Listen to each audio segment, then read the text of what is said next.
ശ്രീനിവാസൻ ഒരു ലോക സിനിമയിൽ തന്നെ ഒരു അത്ഭുതമാണ്. അതിന് കാരണം, അതായത് ഇവർ പറഞ്ഞത് കറക്റ്റാണ്. വൺ ലൈൻ അല്ലെങ്കിൽ സ്ക്രീൻ പ്ലേ, ഡീറ്റെയിൽ ആയിട്ടുള്ള സ്ക്രീൻ പ്ലേ, അതിൽ ഇത്ര പേജിൽ ഫുൾ സ്കാപ്പ് പേപ്പറിലായിരിക്കും എഴുതി വയ്ക്കുക. അതിൽ ഡിസ്കസ് ചെയ്യുന്ന ഓരോ ദിവസവും ഡിസ്കസ് ചെയ്യുന്ന മാർജിനിൽ പോയിന്റുകളെല്ലാം ഇങ്ങനെ കുറിച്ച് വയ്ക്കും. അത്ഭുതം എന്ന് പറയുന്നത്, ഫസ്റ്റ് ഡേ എടുക്കുന്നത് 98 സീനുകളുണ്ടെങ്കിൽ 97ാമത്തെ സീൻ വേണമെങ്കിൽ എഴുതി കൊടുക്കും.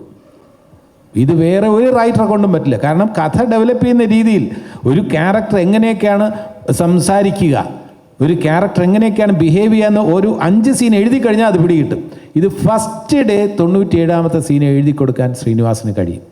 അതേ അവസരത്തിൽ അത്ഭുതത്തോടെ സിബി നോക്കി, ഇപ്പോൾ സിബി ഓർക്കുന്നുണ്ടാവും, ഹിസൈനസ് അബ്ദുള്ളയുടെ ക്ലൈമാക്സ് എന്തെന്ന് സിബിക്ക് അറിയില്ല. ലോഹിയുടെ മനസ്സിൽ മാത്രമേ ഉള്ളൂ. അപ്പം ഞങ്ങളെല്ലാം ആർട്ടിസ്റ്റ് എന്നല്ലേ, ഇത് ക്ലൈമാക്സ് എന്താണ് എനിക്ക് അറിയില്ല. പിന്നല്ലേ അപ്പം ലോഹി അങ്ങനെയാണ്, ഒരു സീൻ എഴുതാതെ അടുത്ത സീൻ ലോഹിക്ക് എഴുതാൻ പറ്റില്ല. ലോഹിക്ക് സീൻ നമ്പർ 2 എഴുതി കൊടുത്തിട്ട് പിന്നെ സീൻ നമ്പർ 61 എഴുതി കൊടുക്കാൻ പറ്റില്ല.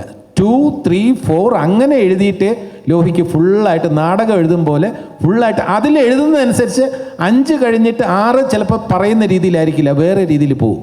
7 വേറെ രീതിയിൽ പോകും, 8 വേറെ രീതിയിൽ പോകും. ശ്രീനിയെ സംബന്ധിച്ചിടത്തോളം അത് ഏതാണ് ശരി ഏതാണ് തെറ്റെന്ന് പറയാനില്ല, രണ്ടുപേരും പ്രതിഭകളാണ്.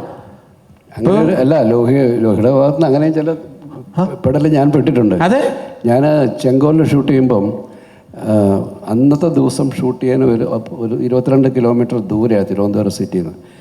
അവിടെ ഞാൻ ഷൂട്ടിങ്ങിന് ഇറങ്ങാൻ നേരത്തിൽ ഞാൻ പറഞ്ഞു, ലോഹി ഇന്ന് എടുക്കുന്നത് ജോണിയും മോഹൻലാലും ജോണിയൊക്കെ ആയിട്ടുള്ള സീനാണ്. അപ്പോൾ തലേദിവസം പറഞ്ഞ് ജോണി എഴുതി തന്നു. ഞാൻ ഷൂട്ടിങ്ങിനായിട്ട് രാവിലെ കുളിച്ച് റെഡിയായി പോകാൻ നേരത്ത് അടുത്ത മുറിയിൽ നിന്ന് ലോഹി എഴുതിയ സീനും മേടിച്ചുകൊണ്ട് പോകും. ഞാൻ ആ സീൻ വായിച്ചിട്ടില്ല. ഞാൻ അവിടുന്ന് ക്യാമറമാൻ വേണുവിൻ്റെ വീട് വരെ പോകുന്നതിൻ്റെ ഇടയ്ക്കാണ് ഞാൻ ഈ സീൻ വായിക്കുന്നത്. അപ്പോൾ അതിനകത്ത് എഴുതിയിരിക്കുന്നത്, ഈ സുരഭി എന്ന് പറയുന്ന കിരിക്കാടൻ ജോസിൻ്റെ മകള് 485 രൂപ കൊണ്ട് ജോണിയുടെ കയ്യിൽ കൊടുത്തിട്ടുണ്ട്. ലാൽ അവിടെ വരുമ്പോൾ ജോണി പറയും, ആ കുട്ടി വന്നൊരു 485 രൂപ തന്നിട്ടുണ്ടെന്ന് പറയും. ഈ 485 രൂപയുടെ കണക്ക് എനിക്കറിയില്ല, കാരണം അതിന് മുമ്പത്തെ സീനൊന്നും എടുത്തിട്ടില്ല.